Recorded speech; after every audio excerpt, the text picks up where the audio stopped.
Nah siapa tahu dari situ orang-orang BUMN masuk sini gitu loh, Det. Iki pengen misuh iki. Ya, pengen ojo misuh. ojo, ini patirtan, Det. Ojo, Det, ini Loh, patirtan. Yuk. Patirtan tempat-tempat wingit itu tahu persis. Pisuan saya, pisuan Tejo itu adalah tanda cinta. Bahkan dalam riset saya mendapat satu pengetahuan bahwa pertama kali merah putih dikibarkan itu di Kediri oleh Jaya Katwang. Jaya Katwang. Det, tepuk tangan untuk beliau. Dan Pak Bambang Eko, seorang doktor ekonom dari UNER, ekonomi pembangunan, pembela kuat tembakau. Monggo.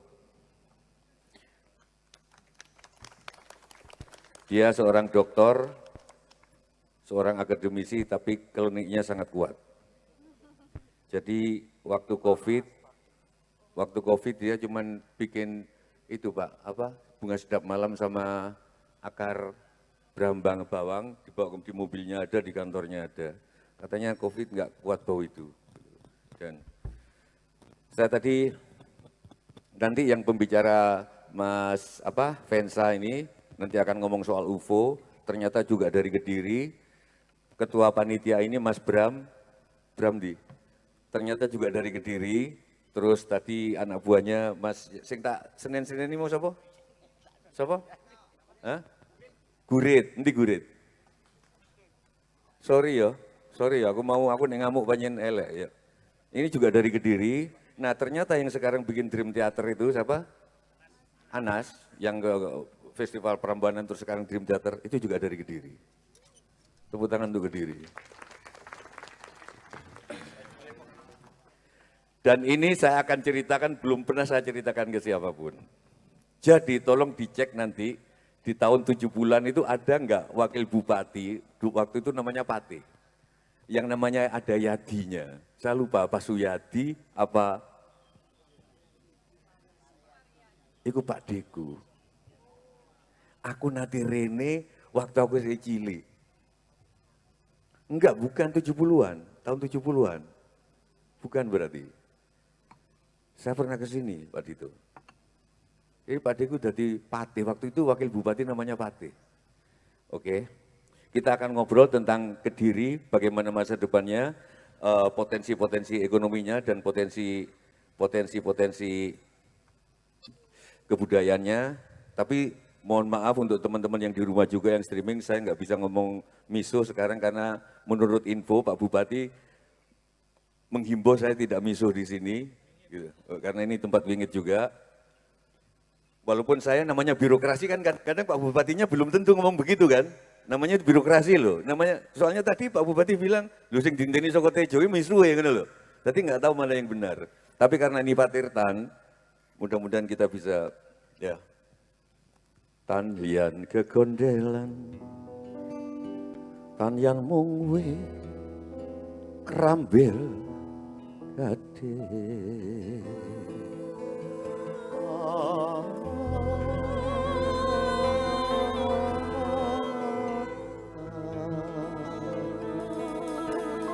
Silakan, pertama kali Pudet Kartarejasa. Di sini kebudayaan itu banyak, ada jaranan yang paling sangat terkenal, ada juga reok, ada juga wayang, ada juga ludruk, nggak begitu, tapi ada banyak potensi-potensi kesenian di sini. Aku pengen dari beliau ini saya sebut Cocot Kencono, Cocot itu cangkem, Kencono itu emas, ini mulutnya emas banget. Dia ngomong ke siapapun pasti didengar, apalagi kalau ngerayu orang-orang BUMN. Nah siapa tahu dari situ orang-orang BUMN masuk sini gitu loh, Det. Iki pengen misuh iki. Ya, ojo, ini Patirtan, Det.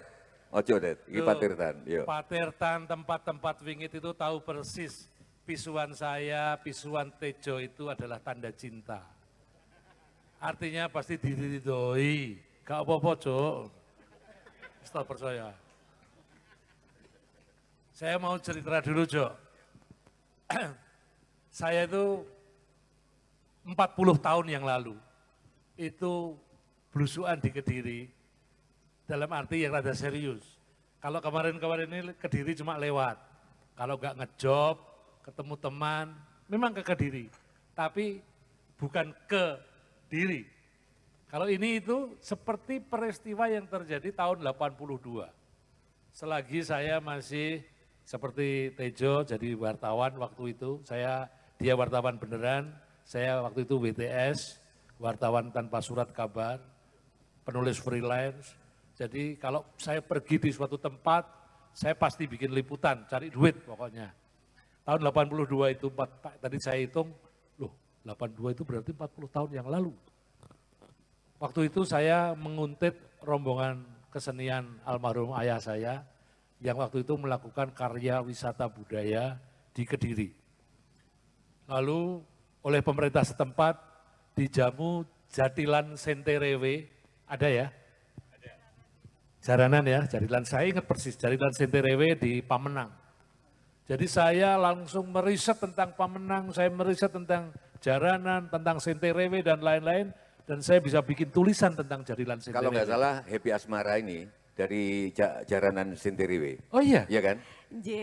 Salah satu artis kebanggaannya Kabupaten Kediri ada Mbak Happy Asmara. Berangkatnya juga dari Jaranan Senterewe. Ngaten loh tadi. Oh iya? Dan Butet J. Itu Happy Asmara itu jenengan? Sanes. Oh, tutu. Kula mening. Oh iya. Jadi sangat membekas itu nama itu.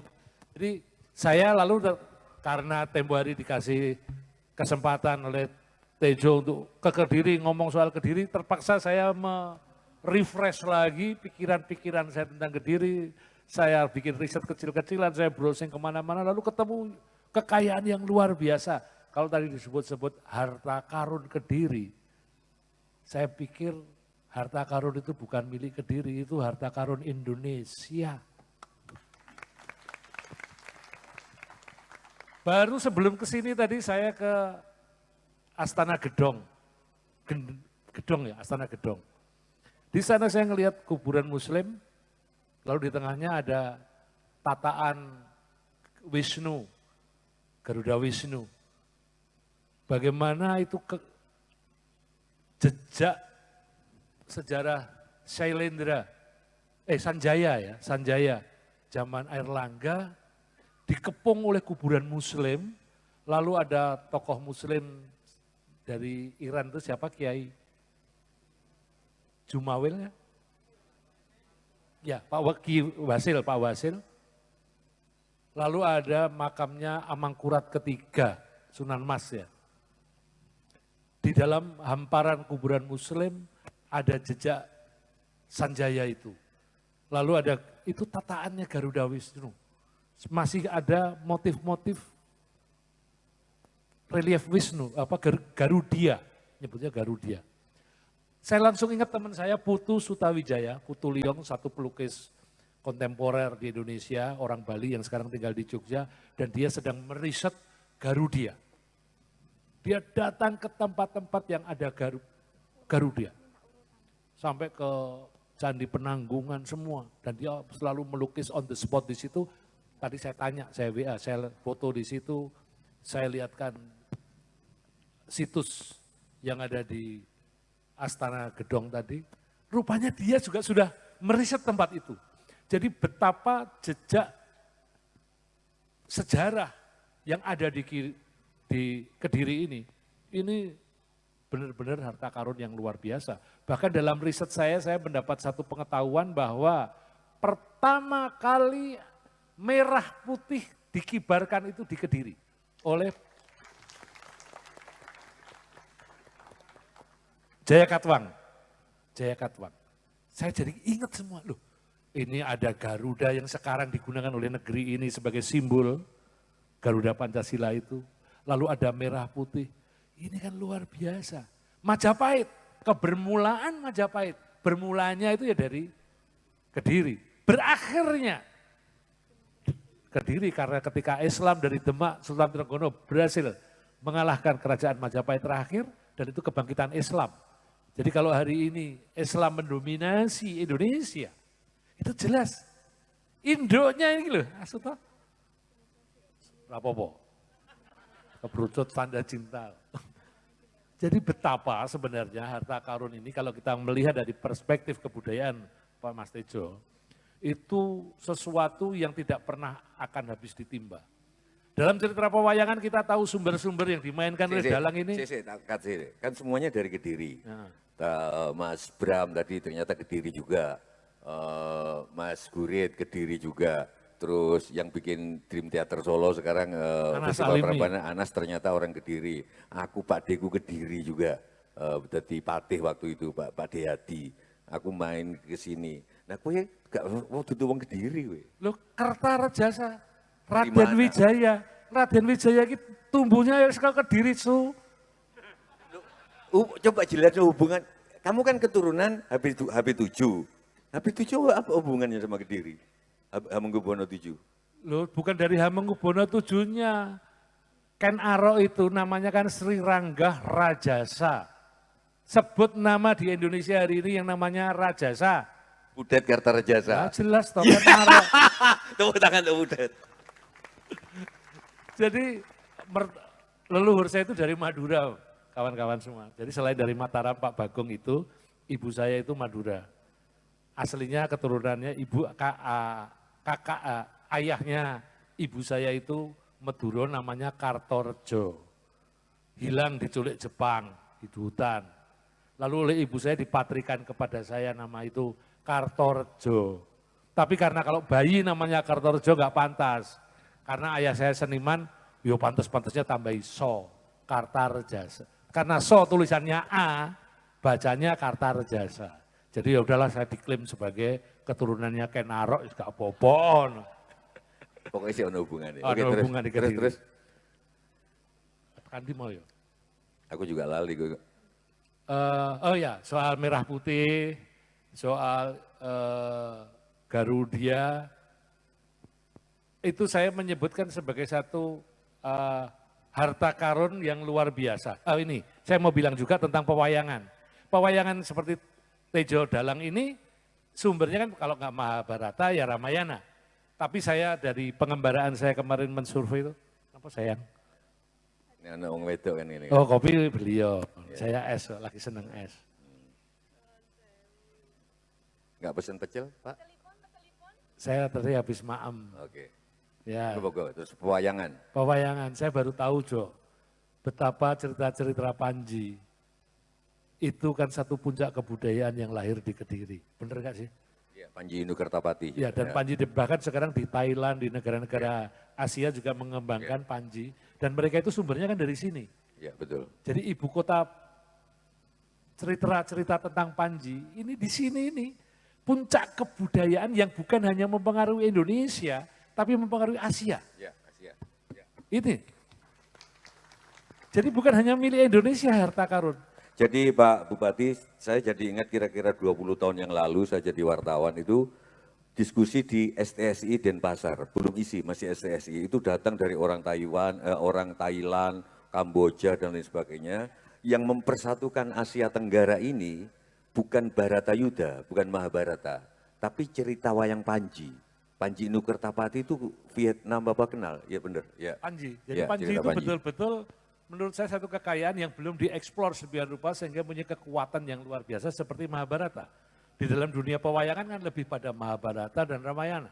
Nah ini kalau saja Kediri memulai misalnya festivalnya tingkat internasional, Festival Panji yang bikin Kediri, itu Panji, cerita Panji kondur di rumah sejatinya. Ya yang Kediri ini. Ini satu hal festival. Dan Panji tidak hanya di hari ini dengan seluruh kemampuan teknologi dalam budaya Kalau digital. terjadi dua arah gimana? Pak Bupati, Mas Dito ini menyelenggarakan itu dari bawah festival itu ngajak teman-teman anak muda festival Wayang Panji. Nah kamu yang nilpuni dirut-dirut BUMN itu. Wani Piro. Kan cangkemmu manjur, Dad, gitu loh. Gitu loh. Ini dirut BUMN pun kalau budek yang telepon jadi duit. Jadi sponsor serius. Cuman gak metu nang Kediri, monggo arek-arek Yogya ngono lho, iya kan? Cangkeme landep bapakne bupati ini. Halo Pramono Anung. Ya, ya. Oh ini di streaming ya, sorry. Ya. Sorry. Jadi festival Panji itu mungkin kalau dalam berpikir konvensional cuma cerita wayang, tapi kalau kita bicara budaya digital dengan kemampuan kawan-kawan milenial yang luar biasa, kita bisa menafsir Panji dari berbagai perspektif, Jo. Ini yang saya bilang, oke, babonnya bisa menjadi Panji, tapi kita bisa bicara banyak hal. Animasi tentang Panji, komik tentang Panji, merchandise berbasis Panji, visual art Panji. Jadi Panji kita olah sedemikian rupa, kita kenalkan kembali dongeng-dongeng, cerita-cerita. Gimana kalau Pak Panji. Bupati ngundang pelukis-pelukis? Dari Cocok berbagai sekali. melukis Panji di sini. Nasirun, Putu Sutawijaya, terus Top wih. Bali, melukis di sini. Melukis Panji. wayang Kawan-kawan Panji. dari Papua, pelukis-pelukis bawa ke sini, bagaimana Papua menafsir Panji. Jadi sebuah keindonesiaan itu diterjemahkan melalui kekuatan Panji. Ini kalau kita tadi ngomong, oh monggo Dek, saya sudah es teh kok. Oh masih, monggo. Pak Eko, monggo Pak Eko. Pak Eko mau ngesakne pecel tumpang khas Kediri to Pak Eko? Nggih. Nek tumpang kok senengane pecel. Tumpang perkarane lain. Iku duduk tumpang, dadi ku tumpak. Anune kolom iku lho, kolome jaga-jaga iku. Iya, ompak, Jo. Ompak-ompak ya. Terus. Jadi ditafsir, jadi misalnya kawan-kawan perupa datang ke sini mendengar cerita Panji, lalu mereka mendatangi situs-situs, lalu melukis on the spot, menafsir. Ya iya. Itu menarik. Bukan hanya pelukis, mungkin penyair. Bagaimana penyair ke sini meriset kawasan-kawasan, lalu lahir puisi-puisi dengan diksi Panji. Oh, Orang Panji, riwayat Gunung Kelut juga. Bagaimana Dewi Kili Suci dalam syair-syair, ya kan? Jadinya Gunung Kelut itu. lahir antologi puisi, tema tentang Kediri, tentang Panji. Jadi Panji lahir dalam berbagai versi. Iya, iya. Bahkan mungkin pada aspek kuliner. Loh. Kita kalau seniman kan cuma godak-gadok mempertemukan yang ganjil-ganjil menjadi sesuatu yang luar biasa. Tahu, Kediri identik tahu hari ini ya. Tahu yang warnanya kuning. Sekarang menafsir tahu hadir tidak hanya sebagai bahan seperti itu, tapi mengkombinasikan dengan kecerdasan lidah. Karena kuliner kan termasuk produk kebudayaan kan. Bagaimana tahu dikreasi sedemikian rupa, kita bikin festival tahu, tahu Panji. Piye, karo, justru itu tantangannya. Orang-orang Kediri mengkreasi tahu, tahu dikombinasi keju, kombinasi coklat, kombinasi opo, ada yang crispy-crispy-nya. Tahu crispy sing ya apa sih, Det? Garo, tapi Oh, iya, iya, iya. tahu di dalamnya ada kulit Tetap ikan, digoreng kan berarti. ada yang digoreng. Nah, ini yang Mbak Mega nggak mau gitu, maunya direbus kan. Gitu loh. Loh, Gitu. tahu direbus juga melahirkan Bisa ya? kreativitas. Oke. Loh, tidak harus digoreng loh. Hmm. Tahu dijemur, kering, crispy. Mudah. Halo Mbak Mega. Gak ada ongkos mana. Oke, Det, ini karena kita ini waktu, aku tak takon lagi. Bromo ada gunung, di situ ada festival jazz dan sudah internasional. Ijen gunung juga, ada festival jazz dan ada destinasi wisata juga. Kediri ini punya gunung nggak sih? Bener, gitu loh. Kok nggak ono festival jazz? Duh ya? Padahal punya Kelut, punya Wilis. Loh, Kelut itu bukannya punya Blitar apa enggak? Karo. Enggak, kok bisa nggak ada festival jazz gitu gimana gitu? Maksudnya gitu loh. Kalau memang punya gunung sih. Enggak, aku takon aja. Kelut.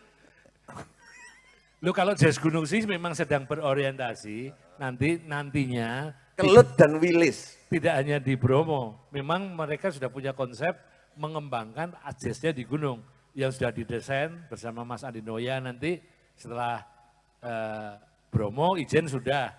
Lalu yang di Burangrang ya, yang di Bandung itu ya, itu Burangrang. Burangrang di Bandung dan Toba.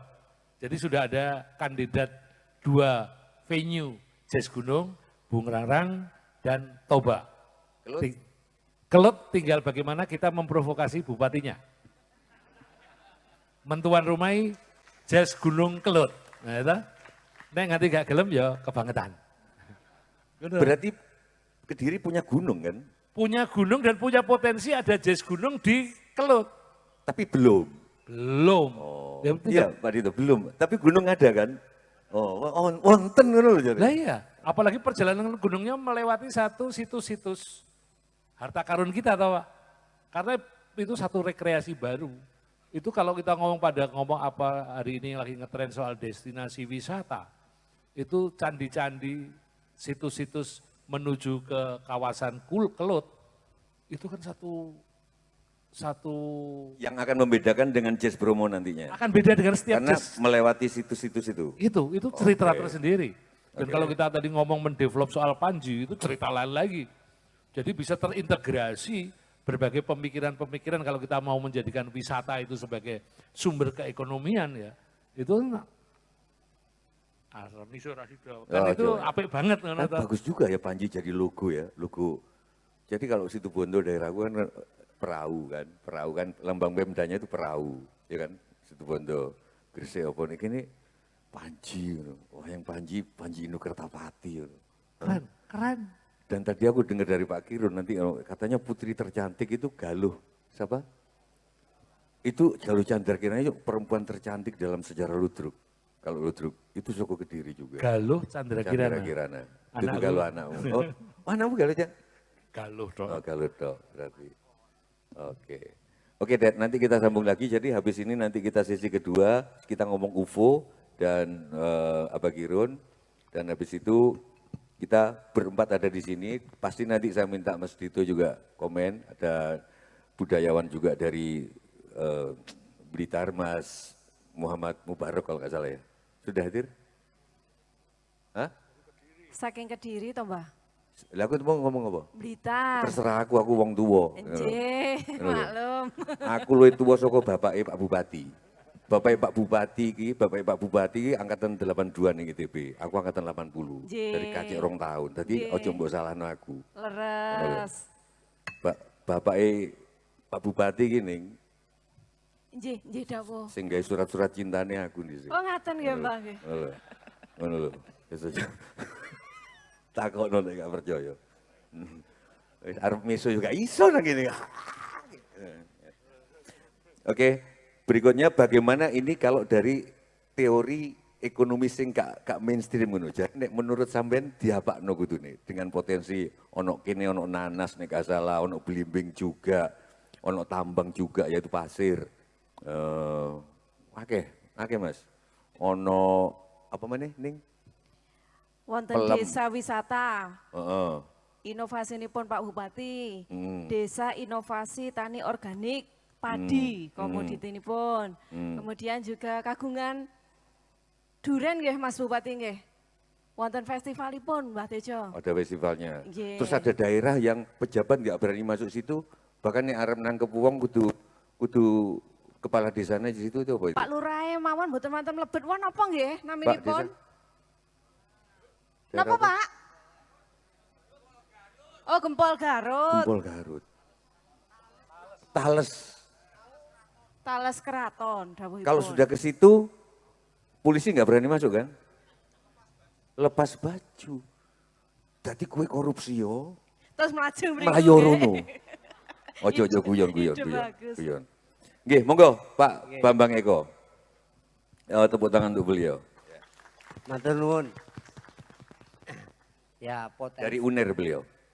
Kalau Kediri ini di Jawa Timur ini termasuk wilayah Barat Daya sebagai pusat ekonomi. Saya senang menyebutnya malah Kediri Raya. Kediri Raya ya. Jadi cakupannya itu luas, tidak hanya Kediri saja, termasuk di belakangnya ada Tulungagung, Blitar, sampai Trenggalek, kemudian Nganjuk, termasuk dengan Jombang sekalipun. Apalagi sebentar lagi juga dibangun infrastruktur jalan tol dari Bandara. Kertosono ke Kediri, syukur-syukur bisa lanjut ke Tulungagung, sama ada bandara Doho Kediri. Nah, sudah tepat dengan mulai membangkitkan, bahkan menurut saya agak terlambat ya, membangkitkan pariwisata. Pariwisata yang sesungguhnya berbasis budaya yang sangat kental. Tadi apalagi sudah punya ikonik saya menyebutnya Cerita Panji itu ya. Panji tadi. Nah itu harus dibangkitkan betul kalau memang serius menjadi maskot, katakanlah itu salah satu di Jawa Timur. Tidak hanya di Kediri saja, misalkan Panji gitu. Nah menjadi tempat destinasi wisata untuk. Lu nanti kalau terus Vietnam ikut gabung, Malaysia ikut gabung, piye? Wong Malaysia itu kenal cerita Panji juga. Vietnam, terus bukan Sri Lanka, di mana Laos. Enggak apa-apa, ini kan Panji Kediri yang asli kan gitu. Induknya malah Panji Kediri. Engko nek bupati ini lu yang ngetop saka Menteri Luar Negeri piye? Oh enggak apa-apa. Siapa aja kan seluruh warga Indonesia itu kan jadi Menteri Luar Negeri kalau ke luar negeri. Wah, sip. Kan gitu. Nah supaya ekonomi kita, ekonomi di Kediri Raya saya menyebutnya tidak hanya Kediri dan sekitarnya itu supaya berputar lebih kencang. Tidak nun sewu mengandalkan satu, memang ada di sini industri besar, industri rokok yang begitu besar sekali. Sumbangannya jelas ke pemerintah pusat itu. Nah ini kalau wisata itu nanti yang mendapat untung itu lebih banyak untung adalah justru di kepala daerah masing-masing melalui pajak restoran, pajak hotel, untuk pajak hiburan yang tadi digagas tadi dibawa Mama Mas Butet, gimana kalau untuk kebudayaan pajak daerahnya itu murah begitu ya. Jadi kecil sekali supaya apalagi ini bukan sifatnya komersial dalam Oh iya mungkin tak dulu situ. Ted tolong ceritain yang soal pajak itu Ted. Karena saya waktu jadi wartawan itu di Tulungagung pernah ada Lodruk baru mendirikan tobong tuh Pak Polisi. Baru mendirikan tobongnya. Sudah didatangi orang pajak. Piye? Coba Ted. Ya kalau dari perspektifnya orang pajak benar sekali. Setiap peluang yang bisa dipajaki, dipajaki. Karena kalau oleh bupatinya kan dinilai kowe berprestasi. Tapi persoalannya dalam konteks kebudayaan itu orang pajak terutama instrumen birokrasi harus bisa membedakan mana produk yang entertainment, industri berbasis budaya sama karya berbasis budaya. Itu dua hal yang berbeda. Jadi kalau misalnya Sujiwo Tejo Ndalang mengartikulasikan pikiran-pikiran melalui kekuatan seni itu berkarya. Itu tidak niatnya untuk jadi sugih, tapi niatnya sharing, membagi pengetahuan, mendidik masyarakat, menginvestasikan masa depan. Itu basisnya budaya. Itu bukan hiburan semata-mata, dudu dipajeki. Tapi kalau misalnya Anas Alimi bikin konser dangdut, itu hiburan, itu industri. Basisnya seni dikategorikan budaya. Ini dipajeki, ada pajak tontonan yang berbeda. Lalu wayangan nawi gratis ya. Masa dipajeki itu kan hal yang mustahil kata Pak Asmuni. Jadi tolong di sini saya kalau menghimbau kepada kawan-kawan di birokrat, saya membenarkan semangat Dispenda itu menggeber pendapatan dari pajak. Benar, tapi tolong dibedakan. Kalau di DKI itu malah kategorinya dalam kategori perdanya itu industri yang berbasis wisata. Itu termasuk kesenian. Pertunjukan-pertunjukan sama, pertunjukan-pertunjukan gerak-gerak indah para perempuan di Mangga Besar, itu sama dengan kalau saya main teater di tim. Main di teater di tim itu kan malah cenderung rugi, nombok. Sementara kalau di Mangga Besar, pijat tradisional itu kategorinya juga entertainment. Masa perlakuannya sama, pertunjukan teater yang main Sujiwo Tejo sama pijat tradisional. Itu cara berpikir orang Dispenda. Nah ini mumpung ada Pak Bupati, saya mengingatkan Pak. Mas Bupati. Saya ingatkan, tolong kawan-kawan Dispenda boleh mengelaborasi penghasilan sebesar-besarnya dari pajak. Tapi ingat, yang berbasis budaya dan bukan komersial, pakai kecerdikan Jogja.